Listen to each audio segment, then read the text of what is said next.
Olá, seja muito bem-vindo, bem-vinda ao Visão Parlamentar. A ideia aqui é a gente mostrar o que pensam e também o que fazem os deputados estaduais mineiros. A entrevistada de hoje é a deputada Ana Paula Siqueira, da Rede. A conversa é sobre as pautas ligadas à defesa da mulher, como a PEC, que prevê a obrigatoriedade de uma cadeira feminina na mesa diretora da Assembleia, além de projetos que promovem a autonomia financeira da mulher vítima de violência doméstica. Vamos falar também do evento Sempre Vivas, cujo tema deste ano é Saúde da Mulher.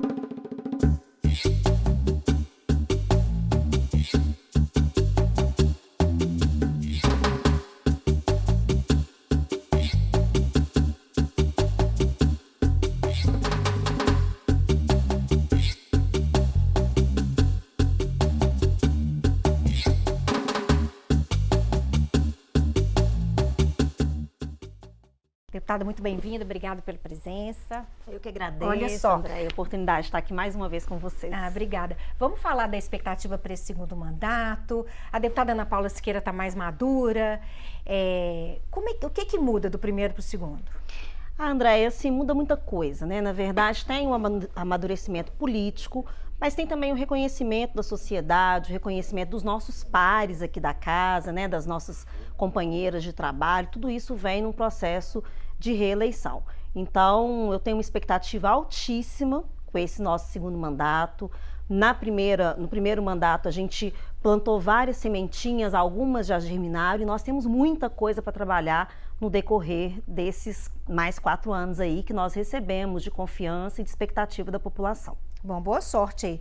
Deputada, a Assembleia vai sediar o evento Sempre Vivas, que geralmente escolhe um tema sobre a mulher, né? Um tema que incomoda as mulheres. Esse ano vai ser sobre a saúde da mulher. O que efetivamente vem incomodando, vem atrapalhando a saúde da mulher? Olha, nós trouxemos para esse Sempre Vivas que é uma construção coletiva, né? Nós tivemos quase 70 instituições, associações, representantes da sociedade civil participando da construção do Sempre Viva. Foram vários encontros preparatórios até definirmos efetivamente o tema. E o nosso slogan para esse ano, ele é muito impactante. Ele traz: viver é muito mais que sobreviver.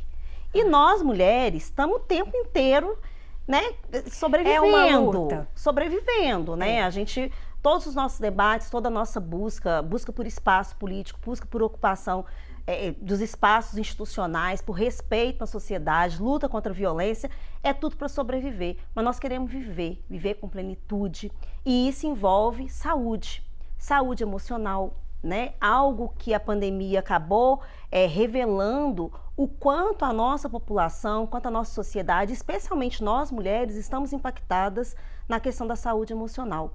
Somos sobrecarregadas pela dinâmica do compartilhamento, né, das tarefas domésticas com as nossas vidas profissionais, com essa expectativa que se tem sobre o cuidado, né? Nós estamos o tempo todo sendo cobradas pelo cuidado com a família, pelo cuidado com as crianças, pelo cuidado com os idosos, e ao mesmo tempo conciliando isso com as nossas múltiplas outras tarefas, né? De estudantes, de políticas, de profissionais. A senhora deu um depoimento interessante, está até rodando aqui na TV Assembleia, que como a senhora é mãe de 3 filhos, né? Tem uma demanda doméstica grande, o que é normal e que todas as mulheres têm, né?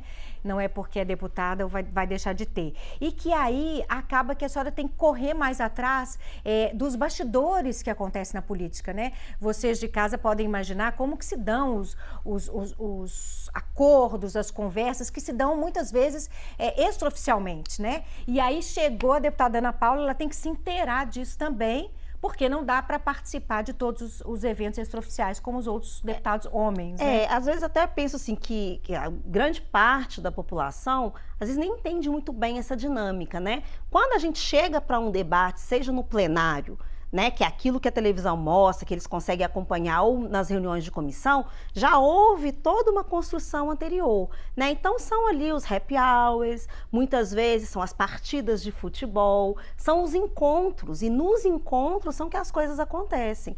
E aí, a maioria das vezes, nós mulheres impactadas por uma série de dinâmicas, eu particularmente pela minha questão, né, mais familiar e doméstica, a gente acaba ficando um pouco à margem desses processos, que é pouco comum, né? Nós mulheres estamos ali numa partida de futebol, numa pelada, né? Ou às vezes até no próprio campo oficial.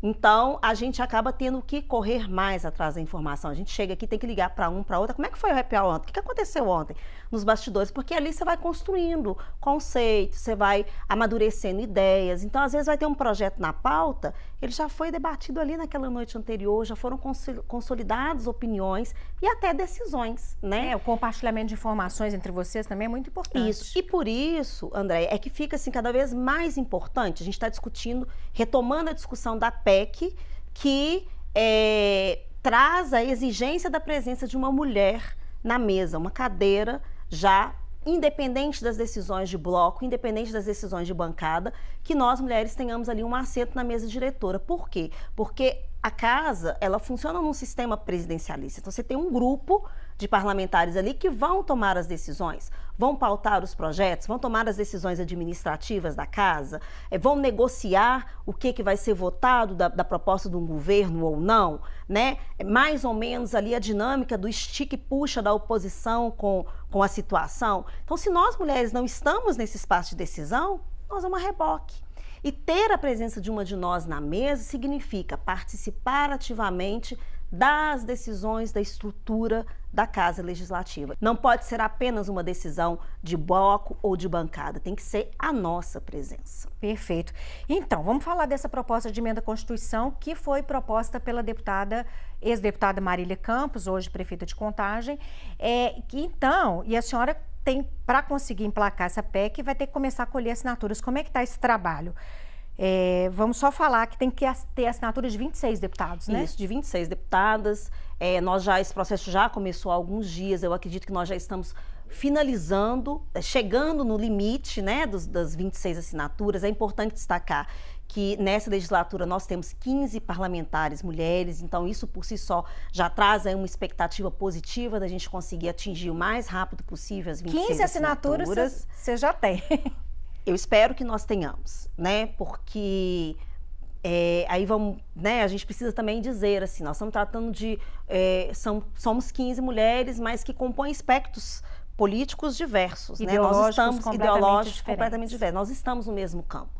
Nós já tivemos em outras discussões, em outros debates que na outra legislatura, deputada mulher que em um depoimento disse que ela não sente nenhuma diferença entre ser mulher e homem, que os espaços de ocupação na sociedade são os mesmos. O que vale é a meritocracia, o que vale é a sua condição de chegar, né? Eu discordo porque eu venho de uma realidade onde nós, mulheres, definitivamente temos mais dificuldade de chegarmos nos espaços de decisão, onde a questão remuneratória não é equiparada, né? Eu mesma já desenvolvi trabalhos onde eu recebia menos do que os meus colegas homens desempenhando a mesma função, né?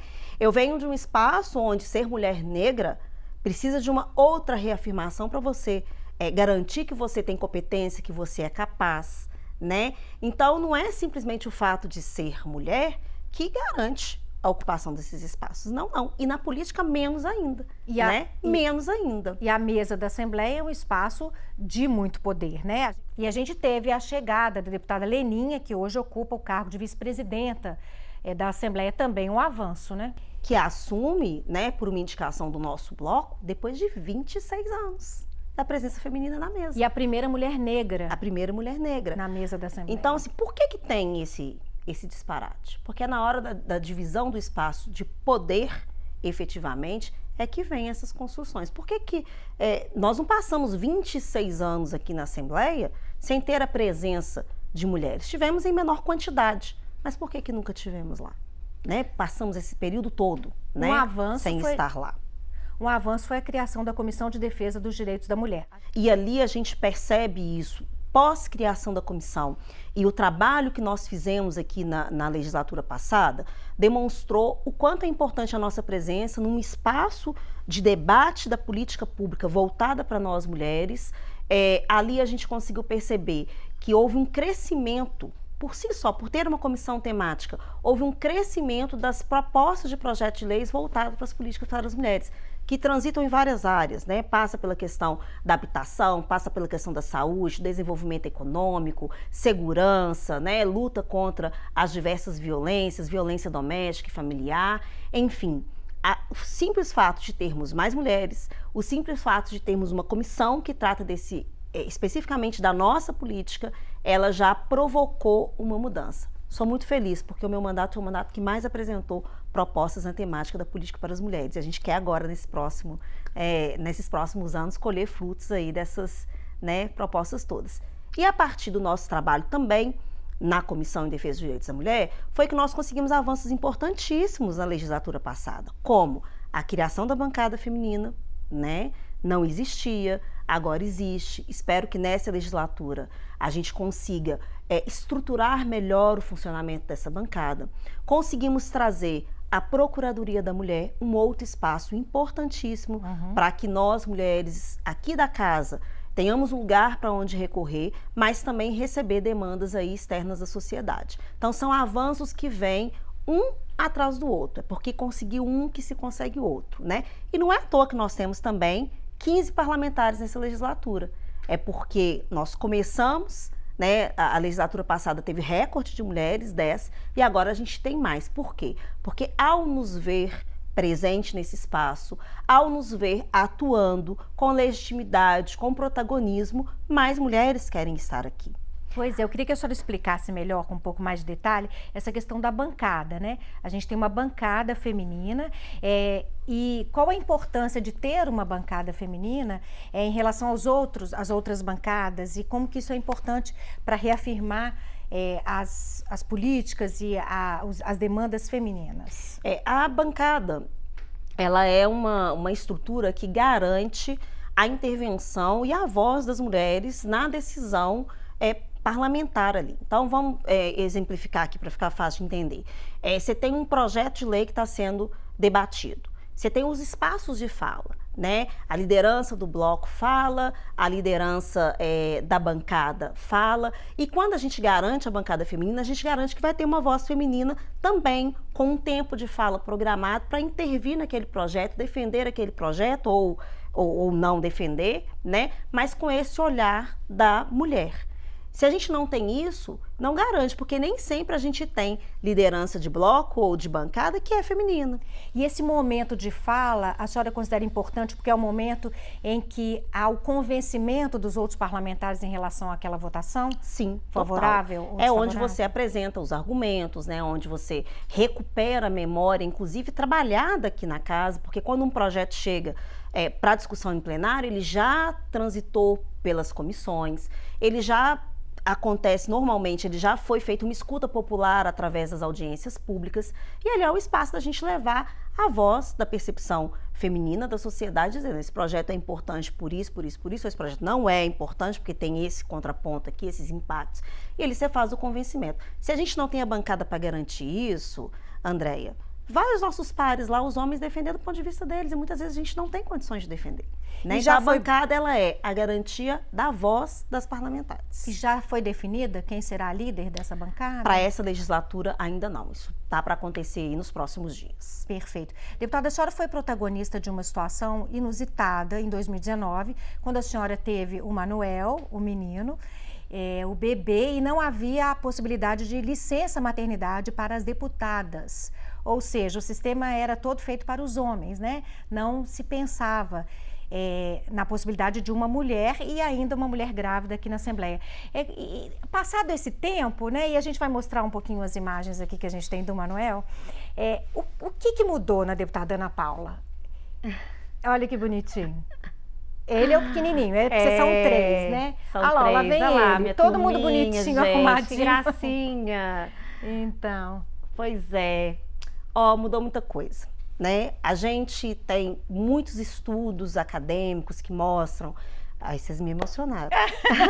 Eu sabia. Olha que bonitinho. Esse é o mais velho. Esse é o João, 7 anos. E o pequenininho, e olha como ele demanda atenção, né, gente? É muito bonitinho, é muito fofo. Olha, mudou muita coisa, né? A gente tem os estudos acadêmicos que mostram essa diferença de ser mulher na política, como que é difícil essa realidade, como que as estruturas não estão preparadas para nos receber, o quanto que a violência política de gênero acontece.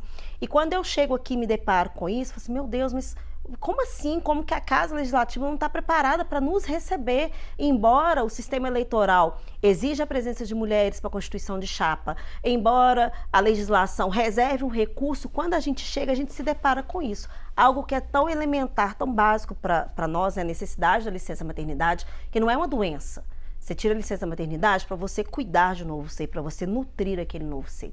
E, Andréia, foi um debate seríssimo que nós enfrentamos, porque eu recebi conselhos de colegas, né, que estão na política. Não se preocupa com isso, não. Qualquer coisa você tira a licença saúde. Eu falei, qualquer coisa não. Licença saúde para mim é diferente de licença maternidade. Eu não vou estar acamada, não vou estar impossibilitada. A licença saúde é para que a pessoa não tem condição. Mas nós que somos mulheres, quando você está naquela fase da amamentação e da licença maternidade, não é porque você está incapacitada, é porque você precisa estar disponível para recuperar o seu corpo e para nutrir um outro ser. Então, eu não cedi, sabe? Eu lutei. A licença maternidade, quando ela foi feita aqui pela Assembleia, numa mudança de uma PEC, foi preciso mudar a Constituição do Estado, né? Ela foi alterada em dezembro, o Manuel nasceu em agosto, ela não valeu para mim, mas ela está impactando a vida de muitas mulheres na política e da sociedade como um todo. A partir da alteração que nós conseguimos fazer aqui na Assembleia, nós mudamos várias câmaras municipais, porque as câmaras municipais também não tinham essa previsão. E eu escutei histórias de vereadoras, André, que me marcaram profundamente. Mulheres que contam relatos de que elas tiveram suas crianças, né? E daí 5 dias, 3 dias, tiveram que voltar para a Câmara porque elas poderiam perder o direito de exercer o seu mandato. E quando a gente vai vendo isso na sociedade, é muito impactante. Mudamos assembleias legislativas, outras, né, em outros estados, a partir da nossa história. Recentemente, nós tivemos a prefeita do município de Palmas, no Tocantins, prefeita, que contou a mesma história. Ela não tinha previsão de licença maternidade para ela. Então, ela também trabalhou, conseguiu alterar isso lá. Marina Silva, nossa ministra, hoje do Meio Ambiente, conta que quando ela estava nos seus primeiros mandatos como vereadora lá em Rio Branco, no Acre, ela passou por uma situação de ter o mandato dela quase cassado, porque ela estava de licença maternidade. Né? Ela teve que ir para uma sessão plenária amamentando, e ela conta constrangida, até com leite vazando do seio dela, para fazer a defesa de que ela estava ali legitimamente. E a falta dela, que estava sendo considerada como falta, não estava sendo reconhecida no período de maternidade. Então, como que em 2019 a gente tem essa história de novo? Loucura, ó. Né? Das 27 casas legislativas do Brasil, apenas 13 prevêem essa licença. Ou seja, tem um caminho ainda a ser percorrido. Grande a ser percorrido. E isso, gente, não é mudança para a Ana parlamentar. Não, isso é mudança para a sociedade, porque isso quer dizer que, enquanto espaço político, a sociedade vai se organizar para nos acolher. Depois da situação do Manuel, eu fico toda feliz quando eu vou no banheiro ali embaixo e que tem trocador, porque não tinha. Né? Então a Assembleia, ao ela se adaptar, ela vai inspirando outras mudanças. E as mulheres também começam a perceber, peraí, mas aqui não tinha, não. Você imagina que as mulheres vinham para a audiência pública, muitas vezes trazendo seus filhos, não tinham onde trocar. Né? Então a gente vai influenciando, a gente vai mudando a realidade. E a nossa presença na política, ela tem que ser geradora de transformação social. E eu vejo que a minha história com o Manuel, né, ela gera essa transformação, ela mobiliza e ela inspira. Hoje nós temos deputadas aqui, né, recém-eleitas, tomaram posse comigo, que tem criança de colo. Então, assim, também ficou natural você poder ter. É normal, é natural, né? É a sociedade, é a vida, né? E o mas parlamento tem que refletir. Tem que refletir a sociedade. Eu tive um colega deputado aqui que, quando eu estava grávida, né, e era bonita eu andar com aquele barrigão e os homens olhando assim, né, assustados. Aí teve um colega que virou para mim e falou assim: mas deputada, eu tô preocupado, como que a senhora vai fazer? Eu falei assim, vai fazer o quê? Eu não entendendo, né? Ele falou assim, como é que você vai fazer assim para ser deputada com uma criança pequena? Eu falei assim, uai, eu vou fazer como a maioria das mulheres fazem, sobretudo como as mulheres, as minhas iguais das regiões de periferia fazem. Elas administram o seu tempo cuidando com seus filhos. Agora, na minha perspectiva, é diferente, porque quando o senhor teve o seu, provavelmente o senhor tinha uma mulher que cuidava dele em casa. E o senhor podia fazer tudo, né? Então, nós vamos compartilhar o tempo do trabalho, o tempo do exercício da função ali que me foi possibilitada pela população com o cuidado com a minha família, né? Não pode ser incompatível você ter que escolher exercer uma função pública ou cuidar da família, porque na percepção masculina eles fazem tudo isso junto, né? Mas ninguém vê um homem transitando com a barriga. Exatamente. Deputada, vamos falar um pouquinho de uma parte árdua, né, da vida de muitas mulheres, que é a questão da violência doméstica. A senhora apresentou mais de 150 projetos na legislatura passada, muitos ligados à questão da mulher e principalmente da autonomia financeira da mulher vítima de violência doméstica. Eu queria que a senhora comentasse, a gente tem uma pesquisa que mostra que 34% das mulheres vivem relacionamentos violentos por causa dessa dependência econômica. Pesquisa Data Senado. Eu queria que a senhora falasse disso e como que é possível a deputada Ana Paula Siqueira e as mulheres também, e os próprios homens também, mudarem essa realidade. Esse é um fato muito triste. O Estado de Minas Gerais, ele vem a cada ano superando a sua marca negativa de aumento do feminicídio e do aumento da procura pela polícia para registrar boletim de ocorrência, denunciar violência doméstica e familiar. A gente tinha uma marca histórica em 2021 e o final do ano de 2022 mostra que Minas Gerais cresceu, né, em número de feminicídio e número de registros de boletim de ocorrência. Bom, quebrar o ciclo da violência, ele parte por dar autonomia para a mulher, porque ela fica subordinada, ela fica ali à mercê daquele que é o agressor dela, né? Para ela poder comprar alguma coisa, o que ela quer, para ela poder transitar. Às vezes ela não tem condições nem de pegar um ônibus, porque ela não tem o seu recurso. Então a gente precisa colaborar nesse sentido e eu acho que o Estado tem obrigação de trabalhar na perspectiva desse fortalecimento da independência, né, financeira da mulher. Não é à toa que a gente apresentou um projeto pioneiro no Brasil, que é a criação do Banco de Empregos, priorizando as mulheres vítimas de violência doméstica, de modo que elas possam ser oportunidade de emprego para gerar essa autonomia financeira. Quando nós mulheres saímos para o trabalho, a gente tem muito mais do que o recurso, o salário que a gente vai receber ali, a gente tem contato com as pessoas, a gente cresce né, intelectualmente, nas relações, nas expectativas. Então você gera o recurso, mas você também abre portas para essas mulheres. E a gente precisa fazer isso em escala, né? Não dá para a gente atender uma, duas, não dá para a gente ter um programa que atende um grupinho de mulheres. A gente precisa fazer isso em ampla escala. Assim como cresce a dinâmica da violência, a gente precisa crescer o atendimento. Então, intervenções nesse sentido. O Banco de Empregos ele tem um ponto objetivo ali. Aquela mulher que está vítima de violência, ela precisa ter uma oportunidade de emprego para ela criar autonomia financeira, tá? E a gente precisa pensar isso em outras estruturas. Mulheres que são, por exemplo, fazem, né, assumem o grande desafio do empreendedorismo. Elas precisam estar subsidiadas, elas precisam ter oportunidades, elas precisam ter linha de crédito, elas precisam ter formação, qualificação, para elas poderem fazer os seus empreendimentos virarem negócio e a partir daí elas terem a sua autonomia. Nessa legislatura, Andréia, além de trabalhar a Comissão de Defesa dos Direitos da Mulher para fomentar esses projetos, eu também estarei atuando na Comissão de Desenvolvimento Econômico, porque há uma transversalidade aí, e ali na política econômica a gente também precisa priorizar o olhar para nós mulheres, com investimentos em programas, com investimentos em subsídios, com investimentos em perspectivas que nos permitam realmente qualificar e incluir essas mulheres. Não dá mais para a gente ficar só falando, a gente tem que fazer. E o Estado de Minas precisa apresentar propostas de políticas públicas prontas, eficientes e capazes de atender um número grande de mulheres que precisam sair da violência a partir da autonomia financeira. Deputada, para a gente encerrar, que o nosso tempo já está terminando, o partido da senhora Rede e o PSOL, antes das eleições, fizeram uma federação, formaram uma federação que se juntam para a eleição e se juntam também no mandato. Quais as pautas em comum que a Rede tem com o PSOL?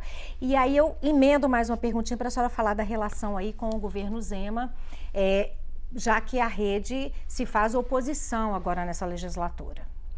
As nossas pautas comuns são, né, luta e fortalecimento das mulheres, a defesa intransigente da questão ambiental, essa que é uma pauta caríssima, não só para os nossos partidos, como para a sociedade como um todo, né? Essas tragédias todas que a gente está vendo por aí, tem a ver com as questões climáticas, tem a ver com a questão ambiental, e aqui no estado de Minas Gerais tem esse confronto com a dinâmica do desenvolvimento econômico, né? Um fortalecimento louco aí do processo de mineração com a proteção das nossas águas, das nossas nascentes. Esses são os principais pontos que a gente tem de convergência. A nossa federação compõe um bloco de oposição, democracia e luta, né? E a gente entende que o governo, né, especialmente, inclusive na sua própria proposta de governo, plano de governo, ele prevê aí fortalecimentos de pautas que são muito complexas, né? Redução de serviço público, ou seja, diminuição da oferta de políticas públicas.